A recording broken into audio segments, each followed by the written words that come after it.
कहानी की शुरुआत होती है 13वीं सदी से, जहाँ कुछ लोग दिखाए जाते हैं जो विच हंटर्स होते हैं। ये लोग निकले हैं एक शक्तिशाली विच का खात्मा करने। वो विच जिसने अपनी शक्तियों से पूरी दुनिया में प्लेग नाम की खौफनाक बीमारी फैला दी थी। एक ऐसी बीमारी जिसमें अनगिनत परिवार तबाह हो गए और अब ये हंटर्स उसका खात्मा करके सब कुछ ठीक करना चाहते हैं। कहानी में आगे बढ़ने से पहले आप सभी से एक रिक्वेस्ट है कि प्लीज चैनल को सब्सक्राइब जरूर करें। तो चलिए आगे बढ़ते हैं। अब ये सभी उस खतरनाक विच की गुफा में पहुंचते हैं। वहां उनका सामना उस विच से होता है, लेकिन वो विच एक एक करके सबको मार देती है क्योंकि वो बहुत पावरफुल होती है। मगर इनमें से एक जाबाज योद्धा बच जाता है और वो कॉल्डर होता है। कॉल्डर उस विच क्वीन के सभी गार्ड्स को मारते हुए आगे बढ़ता है और विच क्वीन के सीने में अपनी तलवार घुसा देता है, जिससे कि विच कमजोर पड़ जाती है और मरने ही वाली होती है कि तभी वो कॉल्डर के सीने में हाथ घुसा देती है और उसे श्राप देती है कि तुम अब कभी नहीं मरोगे। यहाँ हमें ये पता चलता है कि कॉल्डर को जीने की इच्छा ही नहीं होती क्योंकि उसकी पूरी फैमिली उस प्लेग में मर चुकी थी। सीन शिफ्ट होता है। हमें 800 साल बाद का आधुनिक समय दिखाया जाता है और यहीं पर हमें कॉल्डर भी दिखाई देता है जो अपने श्राप की वजह से अभी भी जिंदा है। समय के साथ साथ उसका पहनावा भी बदल चुका था। कॉल्डर हवाई जहाज में सफर कर रहा होता है, लेकिन तभी वहां का मौसम बिगड़ जाता है। कॉल्डर जल्दी ही समझ जाता है कि ये आम तूफान नहीं बल्कि काला जादू है। क्योंकि कॉल्डर एक विच हंटर था, इसलिए वो उस विच को ढूंढने लगता है जिसने ये काला जादू किया था। कॉल्डर को वो विच मिल जाती है। वो विच कॉल्डर को देखकर घबरा जाती है क्योंकि वो कॉल्डर को पहचान लेती है। और अब यहाँ पर हमें ये भी पता लगता है कि बहुत सालों पहले इंसानों और विचेस के बीच एक समझौता हुआ था, जिसमें कि विचेस अपना रूप छुपाकर इंसानों को बिना नुकसान पहुंचाए उनके बीच में रह सकती थी। लेकिन कुछ विचेस इस समझौते को नहीं मानती थी और समझौते को ना मानने वाली विचेस को पकड़कर उन्हें कैद करना कॉल्डर का काम था। और कॉल्डर एक एक्स एंड द क्रॉस नाम के समूह के लिए काम करता था, जिनका काम था बुरे विचेस को पकड़कर कैद करना। अब कॉल्डर उस विच से उसके ब्लैक मैजिक स्टोन को ले लेता है। वो विच कॉल्डर से पूछती है कि क्या अब तुम मुझे भी कैद कर दोगे, जिस पर कॉल्डर कहता है नहीं, क्योंकि ये तुमने जानबूझकर नहीं किया। दरअसल उस विच को भी नहीं पता था कि इन स्टोन से ही वो मौसम बिगड़ रहा था। अब कॉल्डर उन स्टोन्स को डिस्ट्रॉय कर देता है और अपने पास रख लेता है। उसके ऐसा करने से तूफान शांत हो जाता है। कॉल्डर को इन सभी कामों की वजह से ही उसे लास्ट विच हंटर कहा जाता है। अगले सीन में हम देखते हैं कि कॉल्डर के पास एक पादरी मिलने आते हैं। पिछले 800 सालों से मिशन में कॉल्डर का साथ इन्हीं पादरियों ने दिया था जो अब मर चुके थे, और अब ये 36वें पादरी होते हैं, इसीलिए इन्हें 36वां दोलन भी कहा जाता था। यहाँ पर दोलन कॉल्डर को बताते हैं कि कल मैं रिटायर हो जाऊंगा। ये सुनकर कॉल्डर डोलन 36 को एक कीमती पेन गिफ्ट देता है। उसी रात 36वें डोलन अपने ऑफिस में एक और पादरी से भविष्य के बारे में बात कर रहे होते हैं। दरअसल यही पादरी आगे चलकर 37वां दोलन बनने वाला था और इसे 36वें दोलन ने ही चूज किया था। जब 37वां पादरी बाहर जाता है तो कोई रहस्यमयी आदमी उन पर नजर रख रहा होता है। अगले दिन सुबह कॉल्डर के पास एक चौंकाने वाली खबर आती है। कॉल्डर का दोस्त 36 डोलन अपने ही कमरे में मारा पाया गया है। कॉल्डर को ये सब एक साजिश लगती है। अब कॉल्डर की मुलाकात उस पादरी से होती है जो 37वां डोलन बनने वाला है। कॉल्डर बिना वक्त गवाए उस डोलन के साथ 36 डोलन के घर पर जाते हैं। यहाँ आकर ये दोनों पूरे ऑफिस को चेक करने लगते हैं, ये देखने के लिए कि कहीं यहाँ ब्लैक मैजिक तो नहीं हुआ। लेकिन इन्हें यहाँ ब्लैक मैजिक का कोई भी सबूत नहीं मिलता। लेकिन जैसे ही ये लोग यहाँ से जाने लगते हैं, तभी कॉल्डर को कुछ मरी हुई मक्खियां जमीन पर गिरी दिखती हैं, जो कि काले जादू की तरफ इशारा कर रही थी। तब कॉल्डर उनके ऊपर एक जादुई दस्त छिड़क देता है। दस्त छिड़कते ही उस जगह का काला जादू टूट जाता है और एक धमाका होता है। धमाके के बाद ये रूम अपने असली रूप में आ जाता है। असली रूप में आने के बाद यहाँ की सारी चीजें टूटी हुई होती हैं। असल में इन सारी चीजों को छुपाने के लिए किसी ने यहाँ पर ब्लैक मैजिक किया था। कॉल्डर को वहाँ एक रेयर प्लांट भी मिलता है, जो देखकर कॉल्डर घबरा जाता है, क्योंकि ये प्लांट विच क्वीन अपने टाइम में ब्लैक मैजिक करने के लिए इस्तेमाल किया करती थी। कॉल्डर को अब यकीन हो जाता है कि 36वें डोलन को किसी जानकारी के लिए मारा गया है, और तो और वहां से वो कीमती पेन भी गायब था जो कॉल्डर ने डोलन को गिफ्ट दिया था। अब कॉल्डर का शक 37वें डोलन पर जाता है, क्योंकि वो आखिरी इंसान था जिसने 36वें डोलन को जिंदा देखा था। कॉल्डर 37वें डोलन का हाथ देखता है जिस पर जलने का निशान था। तब डोलन कॉल्डर को बताता है कि बचपन में जब वो सिर्फ 5 साल का था, उसकी फैमिली एक भयानक आग में मारी गई थी और वो आग विचेस ने लगाई थी। उसी वक्त कॉल्डर ने उसे बचाया था। तब से ही उसने तय कर लिया कि वो एक डोलन बनेगा और कॉल्डर की मदद करेगा ब्लैक मैजिक से लड़ने में। अगले सीन में ये दोनों एक मेल विच के पास जाते हैं जिसका नाम मैक्स होता है और ये अंधा होता है। मैक्स एक बेकरी का ओनर होता है। कॉल्डर मैक्स को उस घर में मिली ब्लैक मैजिक की कुछ चीजों को दिखाकर उस विच के बारे में पूछता है, यानी जिसने डोलन 36 को मारा था। अब क्योंकि मैक्स बेकरी के साथ साथ ब्लैक मैजिक का सामान भी बेचा करता था, इसीलिए उस विच ने ब्लैक मैजिक का ये सामान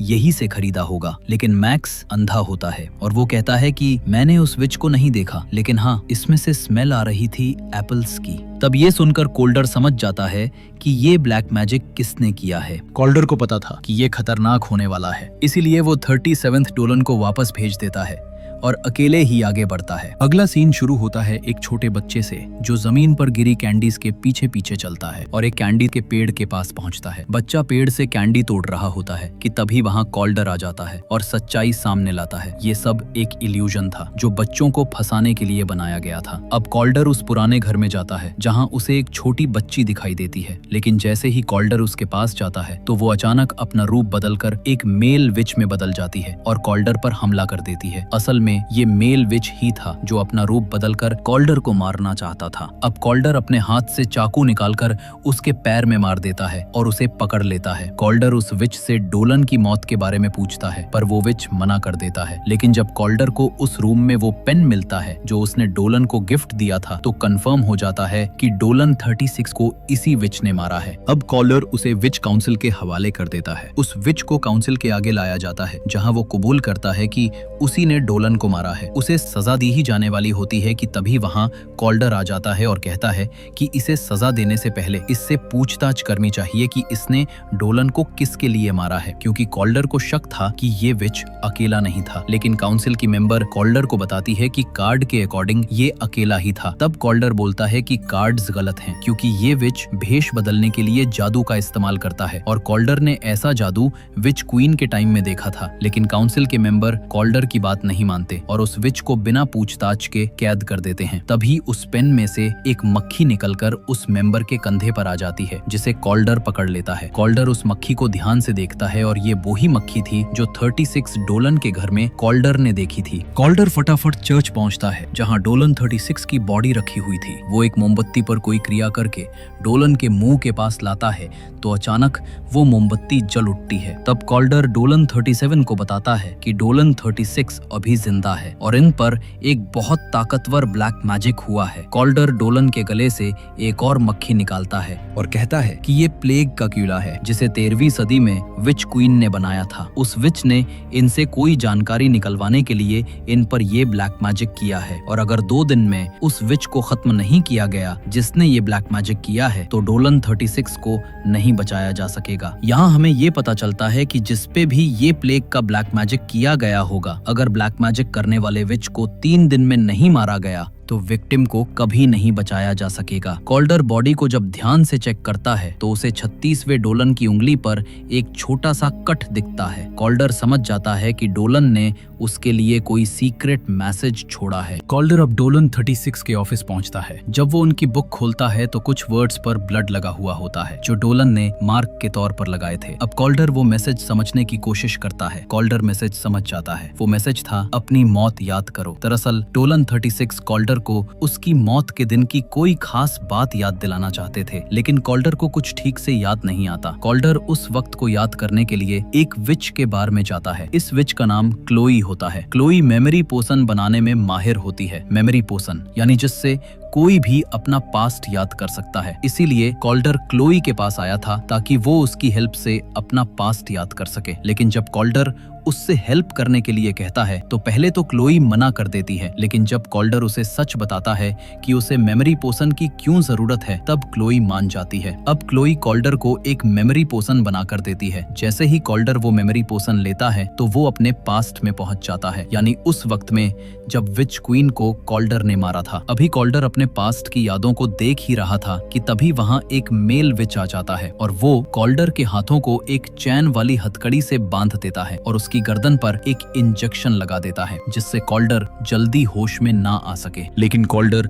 अपना हाथ उस हथकड़ी से निकालने में कामयाब हो जाता है। अब कॉल्डर इस मेल विच को अच्छा सबक सिखाता है। खुद को मार खाता देख वो विच कॉल्डर पर जादू कर देता है जिससे कॉल्डर को भ्रम होने लगता है। क्लोई कॉल्डर की मदद करने उसके पास आती है और कॉल्डर के ऊपर एक जादुई डस्ट फूंक देती है, लेकिन भ्रम के कारण वो क्लोई का गला पकड़ लेता है। क्लोई उसे डस्ट सूंघने को कहती है। जैसे ही कॉल्डर डस्ट सूंघता है वो होश में आ जाता है। इधर वो विच क्लोई के पूरे बार को अपने जादू से आग लगा देता है और जैसे ही कॉल्डर उसे पकड़ने जाता है तो वो जमीन में समा जाता है और वहाँ से भाग जाता है। लेकिन कॉल्डर के हाथ में उसके कपड़े का टुकड़ा लग जाता है जिसमें लाल मिट्टी लगी होती है। अब क्लोई बार को जलता देख कॉल्डर को बुरा भला बोलती है और वहाँ से चली जाती है। क्लोई जैसे ही अपने घर पहुँचती है तो उस पर एक जादू होता है और वो जादू से दूसरी दुनिया में पहुँच जाती है, लेकिन कॉल्डर उसे बचा लेता है। क्लोई की जब आंख खुलती है तो वो खुद को कॉल्डर के घर में पाती है। कॉल्डर डोलन 37 के साथ उस मेल विच की डिटेल ढूंढता है और यहाँ हमें उसका नाम पता चलता है। उस मेल विच का नाम बल्तजार होता है। अब कॉल्डर क्लोई को दोबारा मेमोरी पोशन बनाने को बोलता है, जिस पे क्लोई कहती है नहीं, अब मैं वो मेमोरी पोशन नहीं बना सकती क्योंकि मेमोरी पोशन बनाने वाले सारे प्लांट उस बार में जल गए। लेकिन मेरी एक दोस्त है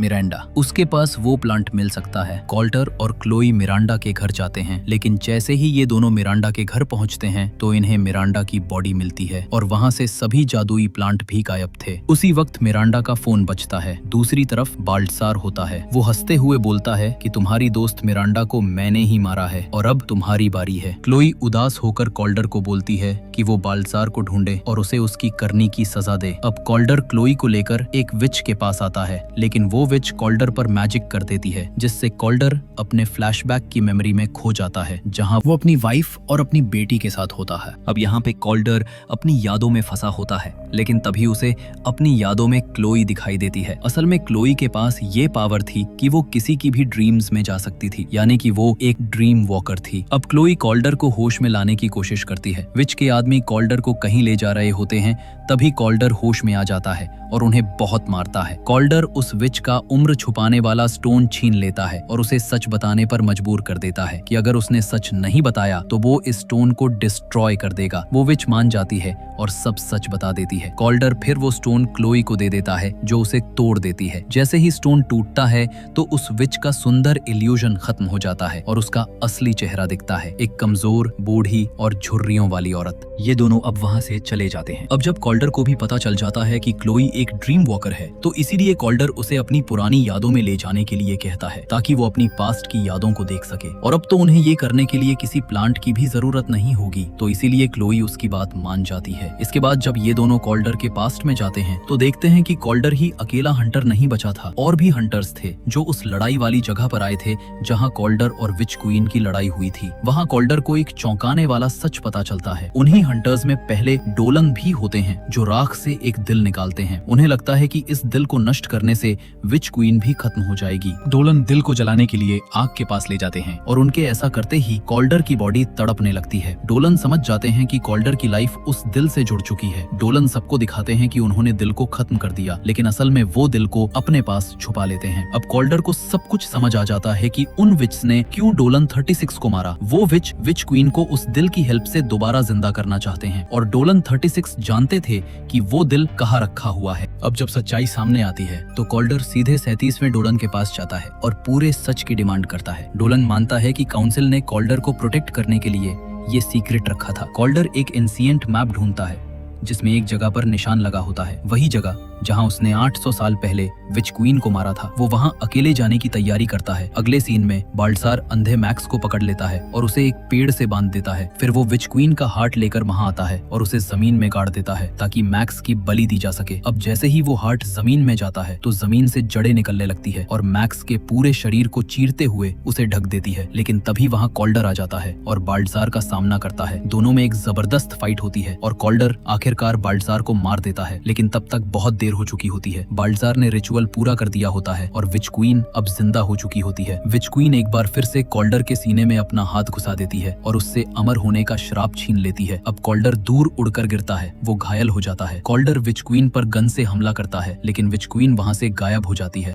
अब कॉल्डर गंभीर रूप से घायल होता है, लेकिन बाल्टसार के मरते ही 36वें डोलन का प्लेग ठीक हो जाता है और काला जादू पूरी तरह से खत्म हो जाता है। होश में आते ही डोलन कॉल्डर को बताते हैं कि विच क्वीन अभी कमजोर होगी क्योंकि वो अभी अभी जिंदा हुई है और अब वो सारी विचेस को अपने साथ जोड़ने की कोशिश करेगी जिससे कि वो और ज्यादा खतरनाक और पावरफुल हो सके ताकि वो इंसानों में दोबारा प्लेग फैला सके। तब ये सुनकर कॉल्डर समझ जाता है कि विच क्वीन अब काउंसिल की जेल पर हमला करेगी क्योंकि वहीं पर उसे वो सारी विचेस एक साथ मिल सकती हैं। अब कॉल्डर खुद को तैयार करता है। वो वही पुरानी तलवार उठाता है जिससे पहले उसने विच क्वीन को मारा था और साथ ही वो कुछ वेदर स्टोन भी उठाता है जो मौसम को कंट्रोल कर सकते हैं। क्लोई और डोलन 37 के साथ कॉल्डर काउंसिल की जेल की तरफ निकल जाता है जहां विच क्वीन प्लेग फैलाने की तैयारी कर रही होती है। जैसे ही वे वहां पहुंचते हैं तो देखते हैं कि विच काउंसिल के सभी मेंबर मारे जा चुके होते हैं। जब वो और अंदर आते हैं तो वहां सभी विचेस को एक चैन की तरह इस्तेमाल किया जा रहा होता है जो कि विच क्वीन कर रही थी। वो इनकी एनर्जी को सोख रही थी और प्लेग फैला रही थी। उसे रोकने के लिए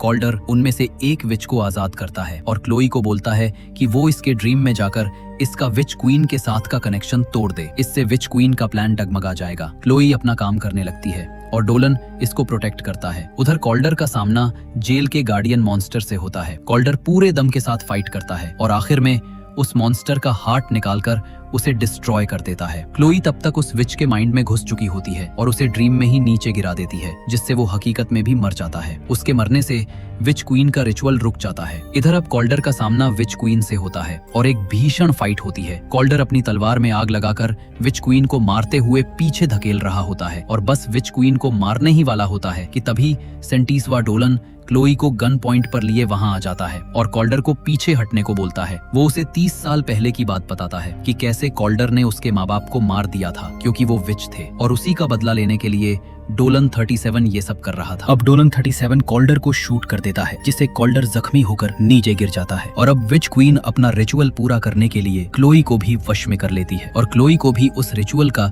हिस्सा बना देती है। अब डोलन 37 विच क्वीन के आगे घुटने टेक के शक्तियां मांगता है लेकिन विच उसे मार देती है क्योंकि वो एक इंसान था। इसीलिए अब विच क्वीन फिर से प्लेग फैलाने लगती है। इधर कॉल्डर अब अपनी मौत के करीब है जहाँ उसे अपनी पत्नी और बेटी दिखाई देती है। उसकी वाइफ उसे बोलती है कि अभी तुम्हारा हमारे पास आने का समय नहीं हुआ क्योंकि अभी तुम्हें इंसानों को बचाना है। इसके बाद कॉल्डर हिम्मत करके फिर से होश में आ जाता है और वो उसके पास मौजूद उन वेदर चेंजिंग स्टोन की मदद से वहाँ का वेदर चेंज कर देता है जिससे कि वहाँ पर बिजली गिरने लगती है और कॉल्डर उस बिजली की एनर्जी को अपनी तलवार में जोड़ता है। वो पूरी ताकत से विच क्वीन पर तलवार से वार करता है और जैसे ही तलवार उसे लगती है विच क्वीन जलकर राख हो जाती है और कॉल्डर की पूरी इमोर्टैलिटी पावर लौट आती है। अब कॉल्डर विच क्वीन को पूरी तरह से खत्म करने के लिए उसके दिल को भी खत्म करने लगता है लेकिन तभी क्लोई उसे रोक देती है और कहती है कि अगर तुम ऐसा करोगे तो तुम भी मारे जाओगे और फिर इंसानों को विचेस से बचाने के लिए कोई भी नहीं होगा, इसीलिए तुम्हें ऐसा नहीं करना चाहिए। ये सुनकर कॉल्डर भी सोचने लगता है कि उसकी वाइफ और बेटी भी यही चाहती थी कि अभी उसके मरने का टाइम नहीं है और वो इंसानों को बचाए और बुरी विचेस की सजा दे। इसीलिए कॉल्डर उस हार्ट को डिस्ट्रॉय नहीं करता बल्कि वो उसे अपने पास ही रख लेता है और एक सेफ जगह पर छुपा देता है ताकि वो दोबारा किसी को ना मिल सके। कहानी का अंत